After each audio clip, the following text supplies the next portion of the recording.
कृष्णाय वासुदेवाय हरये परमात्मने प्रणतः क्लेशनाशाय गोविन्दाय नमो नमः। गोविन्दाय नमो नमः। हाँ जी, कहाँ कौन सा श्लोक था? महाराज जी 19 श्लोक 19 तक महाराज किए थे। जी। 19 अच्छा, श्लोक। ठीक है जी। 20 तक।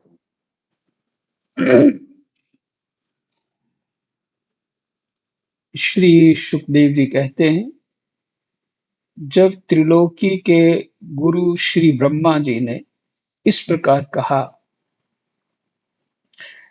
तो परम भागवत प्रिय व्रत ने छोटे होने के कारण नम्रता से सिर झुका लिया और जो आज्ञा ऐसा कहकर बड़े आदर पूर्वक उनका आदेश सिरोधार्य किया।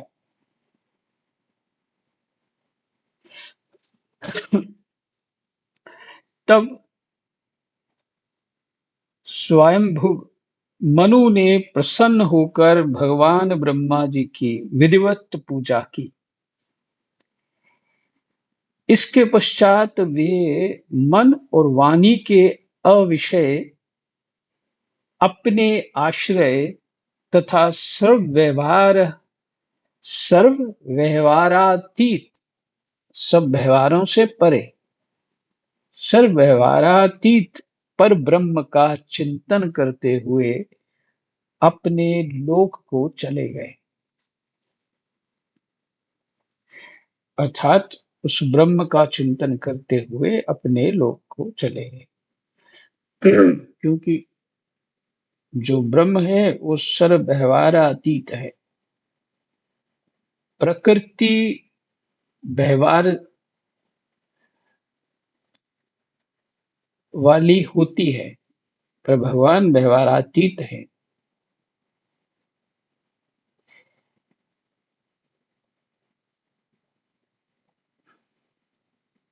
इस समय प्रियव्रत और नारद जी सरल भाव से उनकी ओर देख रहे थे। कौन? प्रियव्रत और नारद जी सरल भाव से उनकी ओर देख रहे थे। पीछे जो प्रसंग आपको याद आ गया होगा, ब्रह्मा जी आए और उन्होंने आज्ञा दी कि तुम गुण संपन्न हो, वैराग्यवान हो, ज्ञानवान हो और भगवान के भक्त हो।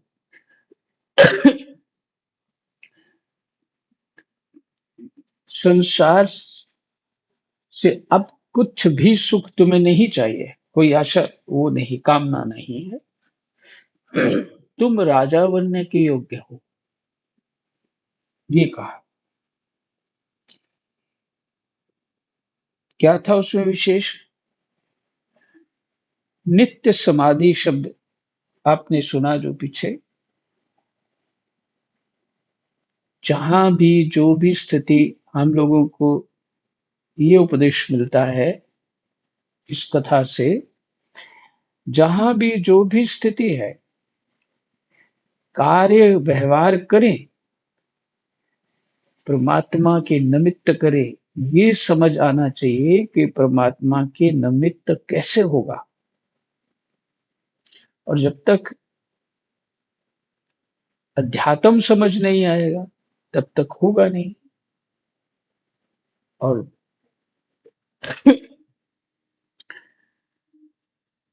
अपने आप को शरीर मानेंगे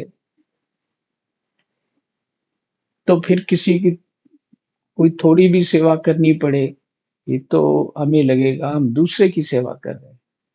हमें सुख होना चाहिए, हम दूसरे को सुख दे रहे हैं ना।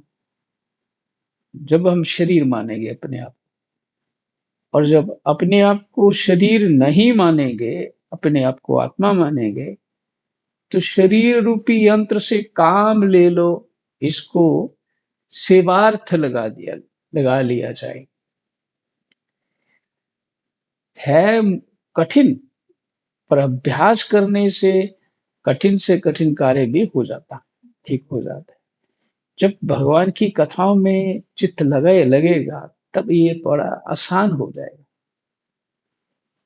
तो इसी तरह शरीर को यंत्रवत प्रयोग करना है। थकेगा वही जिसका मन नहीं होगा।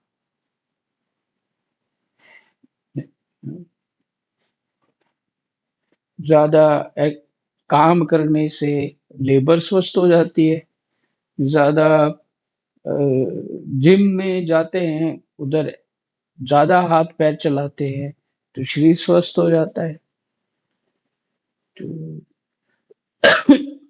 घर में जो काम करते हैं वो पीड़ा समझ लेते हैं, उसको असुविधा समझ लेते हैं, और कामनाएं कुछ और होती हैं कि कोई बस मैं ठीक ठाक बन के बैठ जाऊं और कोई काम मेरा कर दे। ऐसी मानसिकता जो ठीक नहीं है। तो कर्म प्रयास किया जाए, जो समझ में आ रहा है मेरे को, मैं उसकी बात कर रहा हूं। प्रयास किया जाए कि शरीर को यंत्र बनाया जाए, शरीर को अपना आप ना बनाया जाए। क्योंकि प्रियव्रत को कहा यही बात, तुम समाधिस्थ हो जाओ, है ना। तो कैसे देखिए, किसी माँ का बेटा खो जाए तो उसको अपने शरीर की सुध नहीं रहती है, बेटा ही बेटा दिखता है ना? और भूख प्यास सब बंद।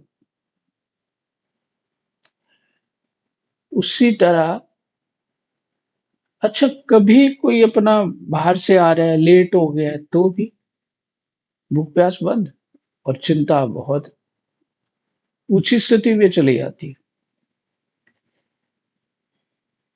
तो जो इस भाव से, ऐसी ऐसी मनोवृत्ति से जो परमात्मा को दर्शन पाने की जो आकांक्षा है, उनकी चाह है, ऐसे ऐसी दृढ़ भावना एक दिन बन जाए, तो ये शरीर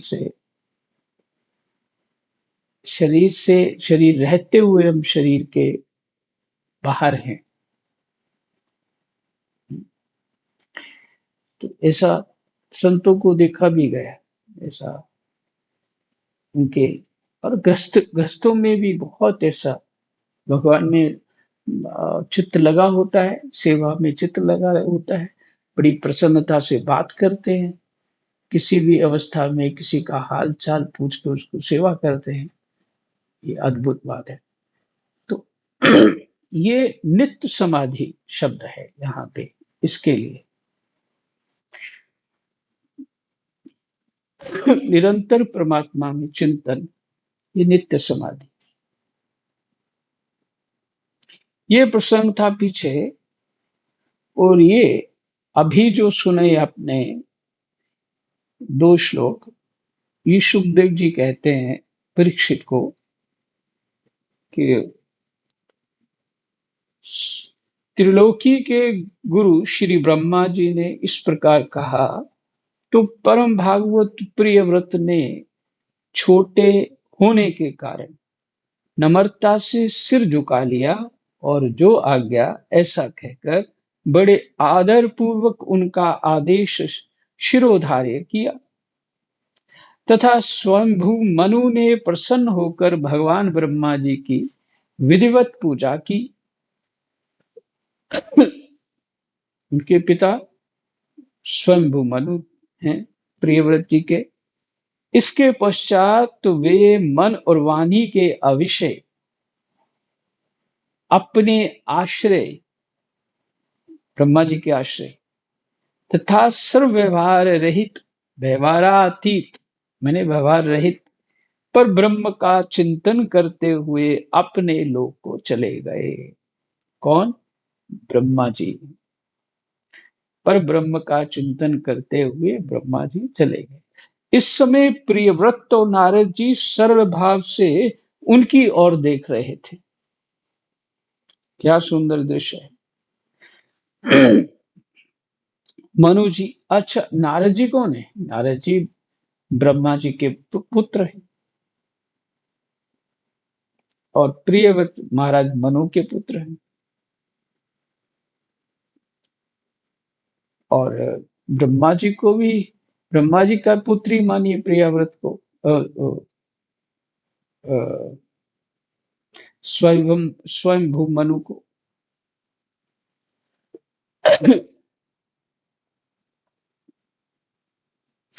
मनु जी ने इस प्रकार ब्रह्मा जी की कृपा से अपना मनोरथ पूर्ण हो जाने पर देवर्षि नारद की आज्ञा से प्रियव्रत को संपूर्ण भूमंडल की रक्षा का भार सौंप दिया और स्वयं स्वयं विषय रूपी वैशैले जल से भरे हुए ग्रस्ताश्रम रूपी दुस्तर जलाशय की भोगेच्छा से निवृत्त हो गए। अब ग्रस्त से निवृत्त हो गए। कहां से निवृत्त? मन और विचार से निवृत्त हो गए। यहीं से होना।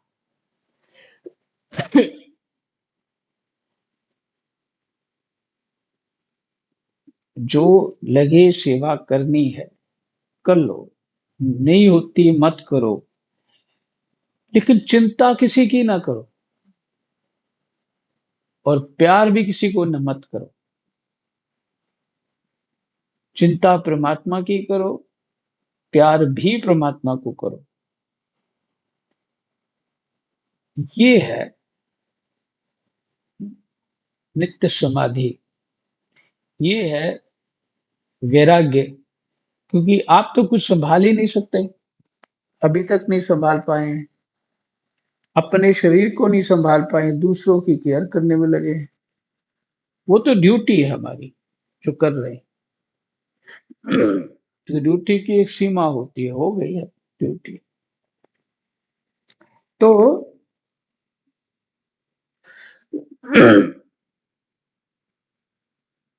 कोई दुखी होता है तो अपने मन, घर में कोई दुखी हो जाए तो अपने मन में कलेश नहीं होना चाहिए। जीव, हर कोई जीव अपने कर्म का फल पाता है। तुम कुछ नहीं कर सकते, अपनी रोटी पचा लो बड़ी बात है, दूसरों की क्या करोगे? और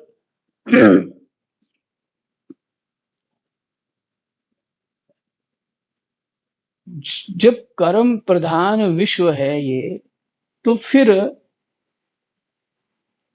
हम किसी का सुख दुख नहीं बांट सकते, चाहे कितना अपना हो या कितना पराया हो। कुछ नहीं कर सकते, ये भोगना है सबको। वो पीछे आप सुन चुके, ये सब बड़ी सुंदरता से पीछे वर्णन किया। भगवान जो चाहते हैं वही होता है, पीछे कहा उनकी इच्छा से ही हो रहा है, ऐसे ऐसे भी कह दिया। तो फिर हम कौन है? हम उसी तरह से हैं। हमारा परिवार, हमारे संबंधी, हमारा कर्म फल है, चाहे अच्छे हों चाहे बुरे हों, और हम उनके कर्म फल हैं। तो कर्म है सामने खड़े हुए, कोई व्यक्ति नहीं है। इसलिए नित्य चिंतन हो तो परमात्मा का। जैसे ये कौन कह रहे हैं, ये अभी मनु महाराज जी ने क्या किया? निवृत्ति हो गई, निवृत्त हो गए सबसे, मनोविचार से।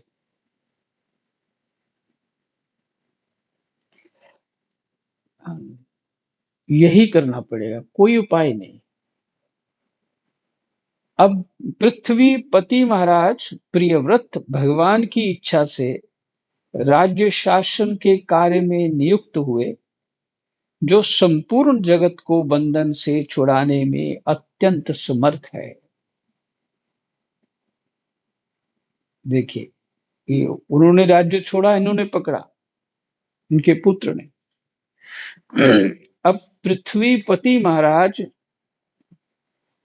प्रियव्रत भगवान की इच्छा से, अपनी इच्छा से नहीं, हम कोई ऑफिसर बनते हैं, कोई भी स्थिति लेते हैं, वो तो अपनी इच्छा होती है हमारी, पर ये भगवान की इच्छा से राज्य शासन के कार्य में नियुक्त हुए, जो संपूर्ण जगत को बंधन से छुड़ाने में अत्यंत समर्थ हैं। उन आदि पुरुष श्री भगवान के चरण जुगल का निरंतर ध्यान करते रहने से निरंतर ध्यान करते रहने से यद्यपि उनके राग आदि सभी मन नष्ट हो चुके थे, उनका हृदय भी अत्यंत शुद्ध था, तथापि बड़ों का मान रखने के लिए वे पृथ्वी का शासन करने लगे।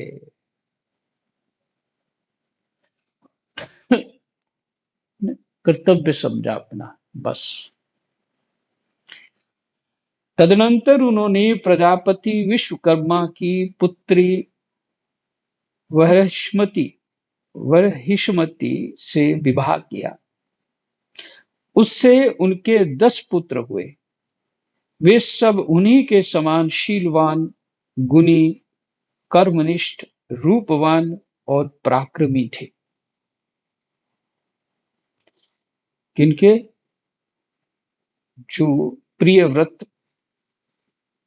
के ये पुत्र हुए, ये इनके समान ही थे। उनसे छोटी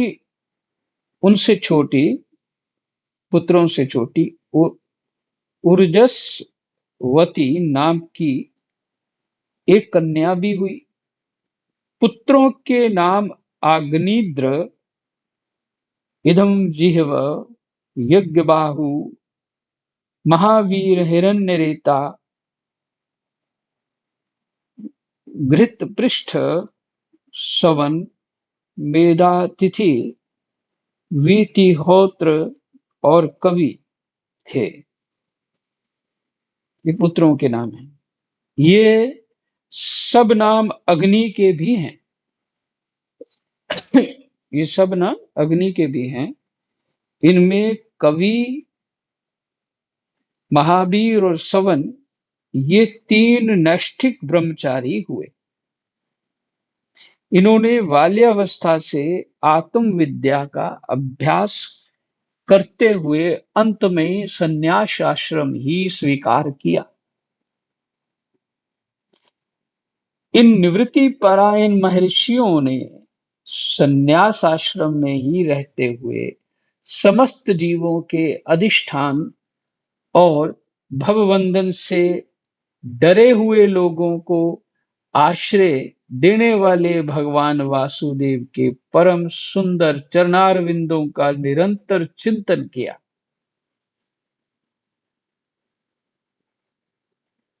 कितना स्पष्ट है। जो उन्होंने किया, हमें भी करना चाहिए। उससे प्राप्त हुए अखंड एवं श्रेष्ठ भक्ति योग से उनका अंतःकरण सर्वथा शुद्ध हो गया और उसमें श्री भगवान का आविर्भाव हुआ। तब देहादि उपाधि की निवृत्ति हो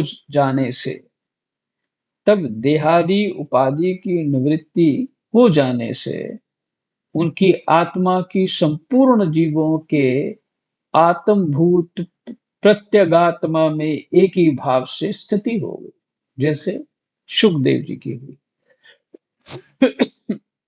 जैसे उन्होंने कहने क्या कहा, व्यास जी ने, पुत्र शुक बोलने लगे और पीछे पीछे भाग रहे थे शुक के, तो वृक्षों ने भी कहा मैं शुक हूं, मैं शुक हूं। सब चारों तरफ से आवाज आने लगी, पत्तों, पौधों, सब ने कहा, पत्थरों ने भी कहा। मैं शुभ हूं। तो व्यास जी रुक गए, अरे ये तो ब्रह्म भाव को प्राप्त हो गए। तो इनका भी यही, ये जो अभी सुना आपने, प्रत्येक प्रत्यगात्मा में एक ही भाव से स्थिति हो गई। महाराज प्रियव्रत की दूसरी भार्या से उत्तम, तामस और रैवत, ये 3 पुत्र उत्पन्न हुए, जो अपने नाम वाले मनवंतरों के अधिपति हुए। इस प्रकार कवि आदि 3 पुत्रों के निवृत्ति परायण हो जाने पर राजा प्रियव्रत ने 11 अर्बुद वर्षों तक पृथ्वी का शासन किया। जिस समय वे अपनी अखंड पुरुषार्थमयी और वीरशालिनी भुजाओं से धनुष की डोरी खींचकर टंकार करते थे, उस समय डर के मारे सभी धर्मद्रोही न जाने कहां छिप जाते थे। उस समय भी धर्मद्रोही थे और आज भी हैं। क्योंकि सत्वगुण, रजोगुण, तमोगुण सभी काल में रहता है, तो सभी काल में ये सब सज्जन, दुष्ट और सामान्य लोग होंगे।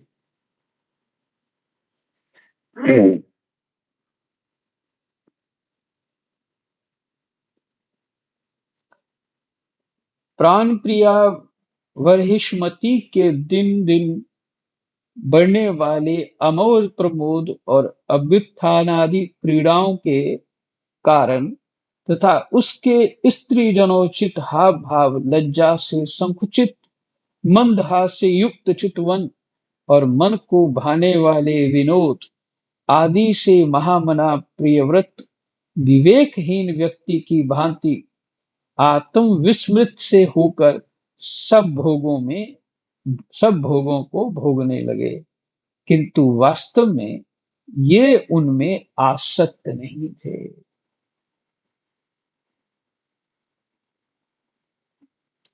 अर्थात वो एक उसको ही प्रसन्न करने के लिए एक नाटक ही कर रहे थे, पर उसमें इन सब भोगों में आसक्त नहीं थे। एक बार उन्होंने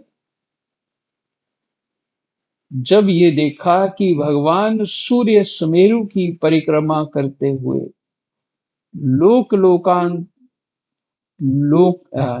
लोकालोक पर्यंत पृथ्वी के जितने भाग को आलोकित करते हैं, उसमें से आधा ही प्रकाश में रहता है और आधे में अंधकार छाया रहता है। तो उन्होंने इसे पसंद नहीं किया। तब उन्होंने ये संकल्प लेकर कि मैं रात को भी दिन बना दूंगा, सूर्य के समान ही वेगवान एक ज्योतिर्मय रथ पर चढ़कर द्वितीय सूर्य की ही भांति उनके पीछे पीछे पृथ्वी की 60 परिक्रमाएं कर डाली। भगवान की उपासना से इनका अलौकिक प्रभाव बहुत बढ़ गया था। उस समय इनके रथ के पहियों से जो लीकें बनी, वे ही 7 समुद्र हुए। उनसे पृथ्वी में 7 द्वीप हो गए। उनके नाम क्रमशः जम्बू, पलक्ष, शाल्मली, कुश, क्रौंच, शाक और पुष्कर द्वीप हैं। इनमें से पहले पहले की अपेक्षा आगे आगे की द्वीप का परिमाण दूना है और ये समुद्र के बाहरी भाग में पृथ्वी के चारों ओर फैले हुए हैं।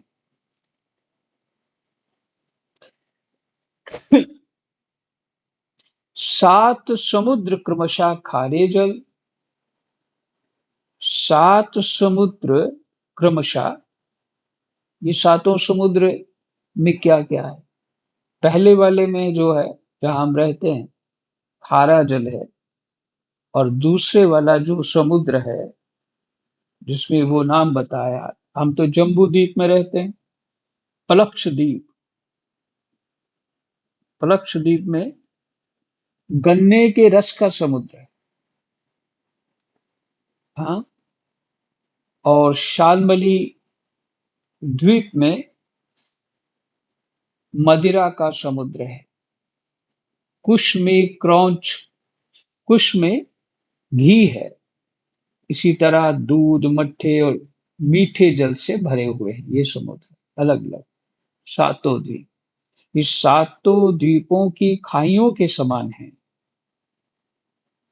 और परिमाण में अपने भीतर वाले द्वीप के बराबर हैं। इनमें से एक क्रमशः अलग अलग सातों द्वीपों को बाहर से घेर कर स्थित है। ठीक है, अब जो नीचे टिप्पणी है उसको पढ़ लेते हैं, उसे समझ में आएगा कुछ ये क्या है। इनका क्रम इस प्रकार समझना चाहिए।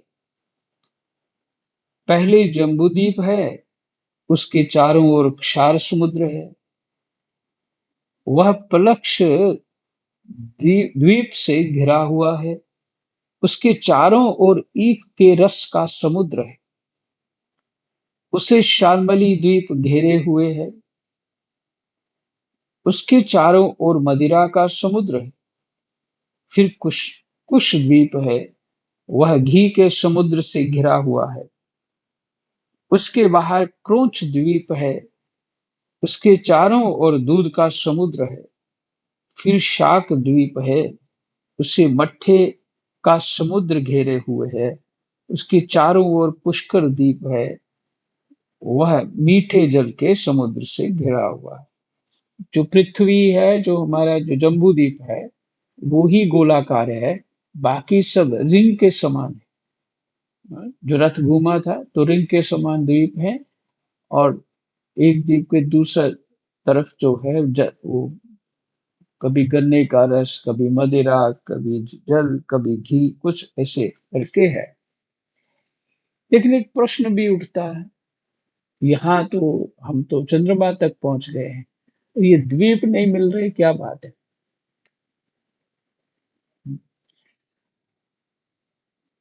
दो तरह की बात बताई जाती है।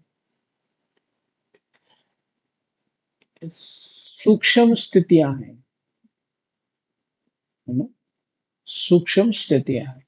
ये देखिए, और रथ के पहिए से इतना कुछ कर दिया पूरी पृथ्वी को, और रथ कितना बड़ा होगा, और उसके रथ के पहिए से इतने बड़े गड्ढे बन गए, समुद्र बन गया। तो विचार करना चाहिए ना, ये क्या है?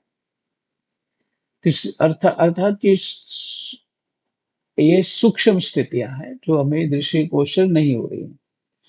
दूसरा ये है, कोई इस तरह से भी बोलते हैं कि ये अभी पुराण, ये अभी आएगा भागवत में कुछ द्वीपों के बारे में, किस द्वीप में कौन देवता है, किसकी पूजा होती है। तो आगे ये आएगा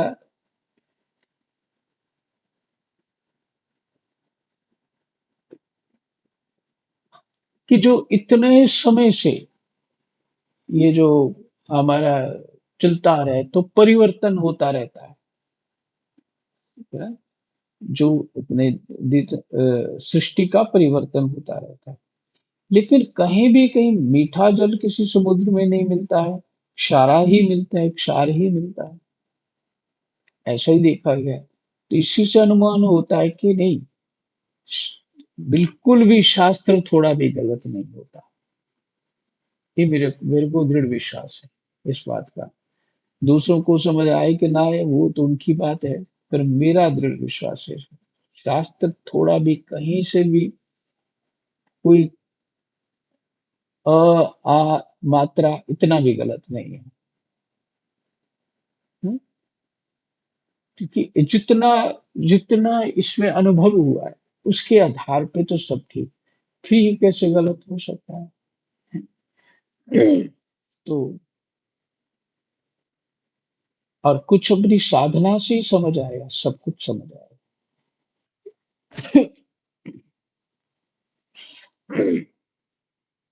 क्योंकि मैंने दो तरह के इस उत्तर को इस तरह से सुना है कि समय का परिवर्तन है और दूसरा है कि वो सूक्ष्म मृत्यु। ये शंकराचार्य जी ने भी बोला इस विषय के ऊपर। कभी वो वीडियो आपको सेंड करूंगा।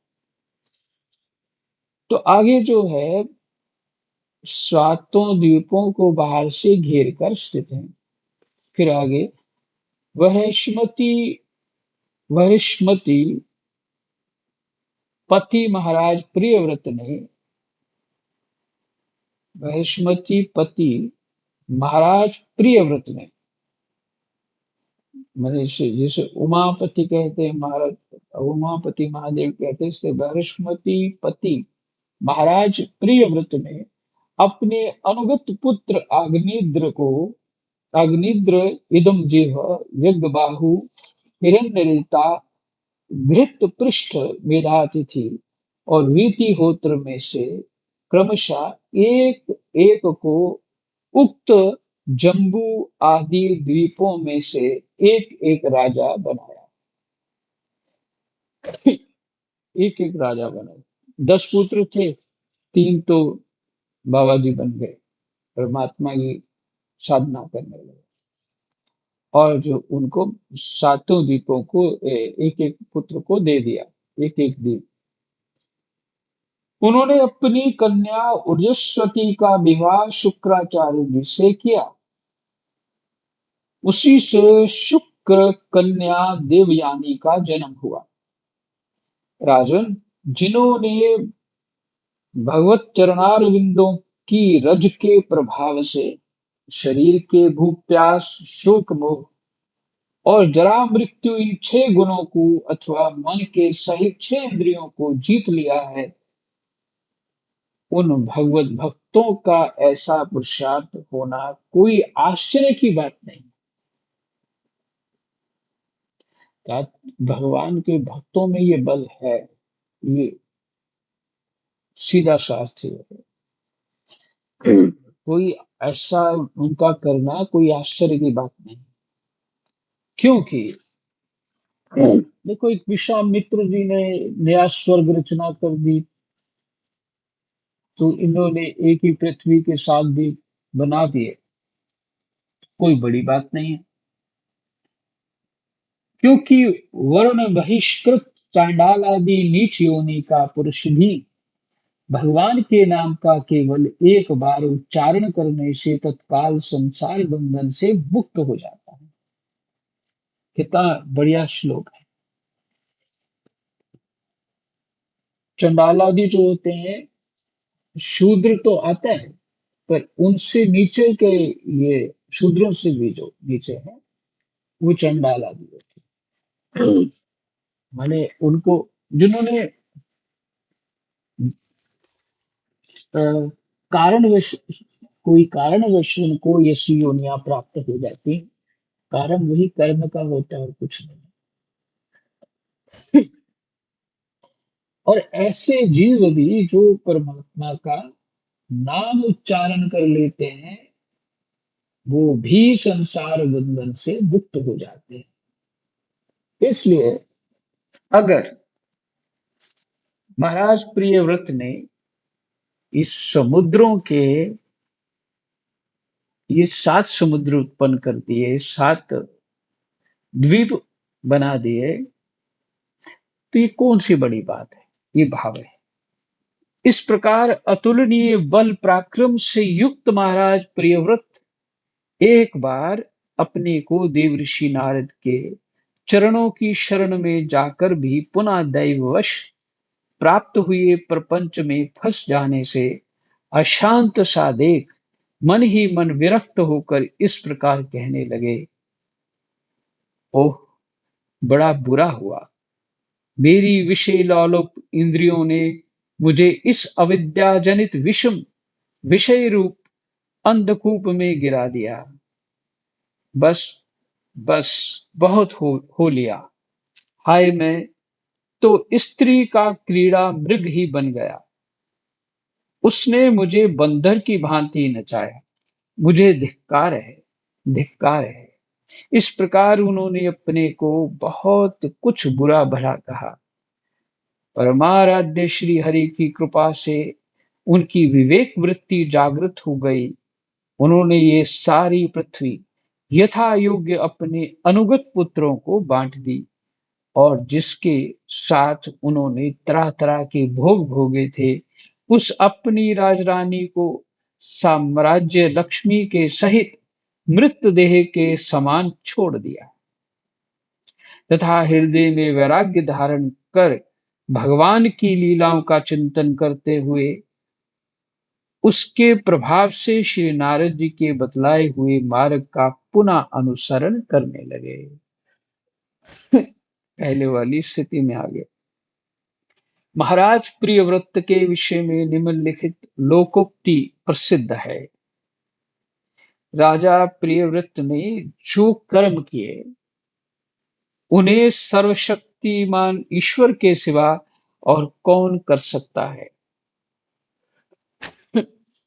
उन्होंने रात्रि के अंधकार को मिटाने का प्रयत्न करते हुए अपने रथ के पहियों से बनी हुई लीकों से रथ के पहियों से बनी हुई लीकों से ही 7 समुद्र बना दिए, प्राणियों के सुविधा के लिए, जिससे उनमें परस्पर झगड़ा ना हो। द्वीपों के द्वारा पृथ्वी के विभाग किए और प्रत्येक द्वीप में अलग अलग नदी, पर्वत और वन आदि से उसकी सीमा निश्चित कर दी। वे भगवत भक्त नारद आदि के प्रेमी भक्त थे। उन्होंने पाताल लोक के, देवलोक के, मृत्युलोक के तथा कर्म और योग की शक्ति से प्राप्त हुए ऐश्वर्य को भी नरक तुल्य समझा था। जय जय सीताराम, राधे श्याम। कृष्णाय वासुदेवाय